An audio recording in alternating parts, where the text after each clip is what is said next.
Imagine a man so physically powerful he could climb a horse's belly while hanging from a stable beam.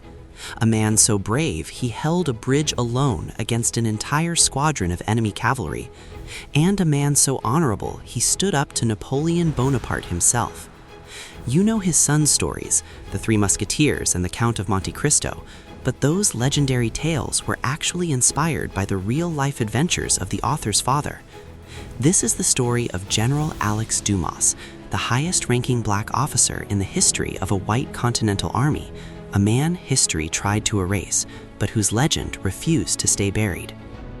To understand the man, we must go back to the sugar plantations of Saint-Domingue, the colony we now know as Haiti, in the year 1762. Thomas Alexander David de la Pailleterie was born into a world of brutal contradictions. His father was a rogue French nobleman, the Marquis Alexander Antoine David de la Pailleterie, who had fled France to escape his creditors and his family's shadow. His mother was Marie Cécile Dumas, an enslaved woman of African descent.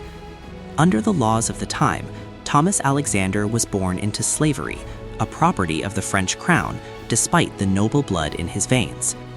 The Marquis eventually decided to return to France to claim a family inheritance, but he lacked the funds for the journey. In a move that defines the chilling apathy of the era, the Marquis sold his 4 children, including Thomas Alexander, into slavery to raise the money. However, he kept a right of redemption for his eldest son. Once the Marquis had secured his fortune in Paris, he sent for the boy, bought him back, and brought him to the heart of the French Empire. At 14, Thomas Alexander was thrust into the glittering, dangerous world of pre-revolutionary Paris. He was no longer a slave. He was the son of a marquis, receiving the finest education in fencing, horsemanship, and the classics. He grew into a titan of a man, standing well over 6 feet tall at a time when the average Frenchman was barely 5'5". He was incredibly handsome, exceptionally strong, and possessed a natural charisma that made him a favorite in the Parisian salons. But he lived in a state of legal limbo. While he enjoyed the luxuries of the nobility, France was tightening its racial laws. In 1786, after a falling out with his father over the Marquis's marriage to a younger woman, Thomas Alexander decided to strike out on his own. To the Marquis's horror, his son chose to enlist in the army as a common private. To protect the family name from the disgrace of lower-rank service, the Marquis forbade his son from using the name David de la Pailleterie. The young man didn't mind. He took the surname of his mother, Dumas, and signed his name as Marie Alexander Dumas. From that moment on, the nobleman was dead, and the soldier was born. Dumas began his military career in the Queen's Dragoons, an elite cavalry unit. He quickly became a legend among the rank and file. Stories of his strength circulated wildly. It was said he could tuck his legs around a horse and lift both himself and the animal off the ground by grabbing an overhead beam. He could hold 4 muskets by inserting his fingers into the barrels and extend them at arm's length without a tremor. But he wasn't just a physical marvel, he was a dedicated soldier. When the French Revolution exploded in 1789, the old social order was shattered. The revolution preached liberty, equality, and fraternity, and for a man like Dumas, it offered a path to greatness that would have been impossible under the monarchy. As the Revolutionary Wars began, Dumas's rise was nothing short of meteoric. In an era where merit suddenly mattered more than birthright, he climbed from corporal to general in just 24 months. This remains one of the fastest promotions in the history of any modern military. By 1793, Dumas was placed in command of the Légion Noire, or the Black Legion, the first all-black regiment in European history. He led his men with a mixture of stern discipline and fierce loyalty.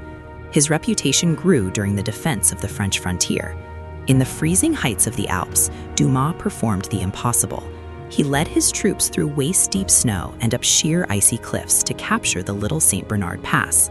The Austrians, who held the fortifications, were so shocked to see French soldiers appearing from the unclimbable precipices that they surrendered almost immediately. Dumas didn't just take the mountains, he dominated them, earning the nickname the Black Devil from his terrified enemies.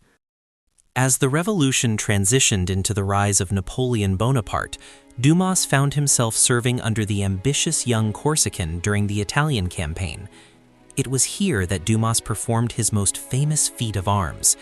At the bridge of Brixen, Dumas found himself separated from his main force, facing a charging squadron of Austrian cavalry. Rather than retreat, he blocked the narrow bridge with his massive horse. Using his saber like a whirlwind, he fought off dozens of men single-handedly, sustaining several wounds but refusing to give an inch until reinforcements arrived. When Napoleon heard of the exploit, he dubbed Dumas the Horatius Cocles of the Tyrol, comparing him to the legendary Roman hero who held a bridge against an entire army. However, the relationship between Dumas and Napoleon was destined to sour.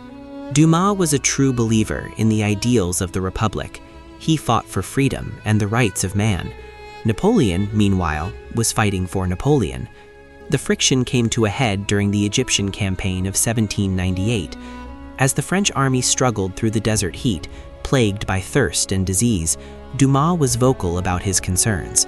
He realized that the expedition was less about spreading liberty and more about Napoleon's personal glory. In a heated tent meeting, Dumas looked Napoleon in the eye and told him that he would only fight for the interests of France, not the whims of one man. Napoleon never forgot a slight, and he never forgave a challenge to his authority. When Dumas requested to return to France due to failing health, Napoleon granted it, but the journey would be the beginning of the general's downfall. His ship, leaking and battered by storms, was forced to put into the port of Taranto in the Kingdom of Naples. What Dumas didn't know was that Naples was at war with France. He was seized and thrown into a dark, damped dungeon in a fortress. For 2 years, the great General Dumas languished in captivity. He was poisoned with arsenic, which left him partially paralyzed and blind in one eye. He was denied proper food and medical care. In his lonely cell, he must have wondered why the French government, why Napoleon, wasn't negotiating for his release. The truth was worse than neglect. Napoleon had intentionally left him to rot. During Dumas' imprisonment, Napoleon had seized power as First Consul and had begun rolling back the rights of black people across the French Empire, even re-establishing slavery in the colonies. A black hero like Dumas was an inconvenience to Napoleon's New World Order. When Dumas was finally released in 1801, he was a shadow of his former self.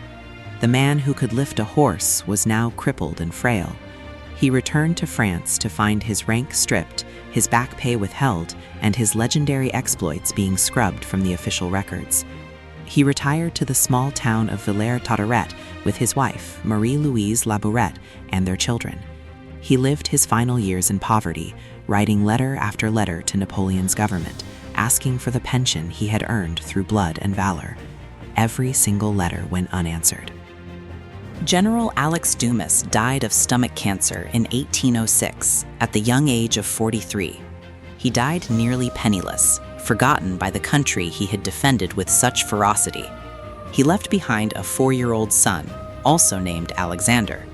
That young boy grew up listening to his mother's stories of his father's greatness.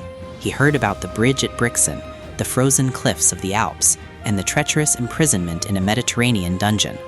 Young Alexander Dumas became a writer, and he used his pen to give his father the immortality that the French government had denied him. When you read about D'Artagnan's courage, you are reading about Alex Dumas. When you read about Edmond Dantes being unjustly imprisoned in the Château d'If, you are reading about the betrayal of General Dumas. The general's name was eventually inscribed on the Arc de Triomphe, though it took decades for his full legacy to be acknowledged. He was a man who rose from the chains of slavery to the highest peaks of military command, only to be brought down by the envy of a dictator. He was the real Count of Monte Cristo, a man of unfathomable strength and unyielding principle. His life was a testament to the fact that while men can be imprisoned and history can be suppressed, a true hero spirit is impossible to kill. If you enjoyed this deep dive into the hidden figures of history, make sure to subscribe for more.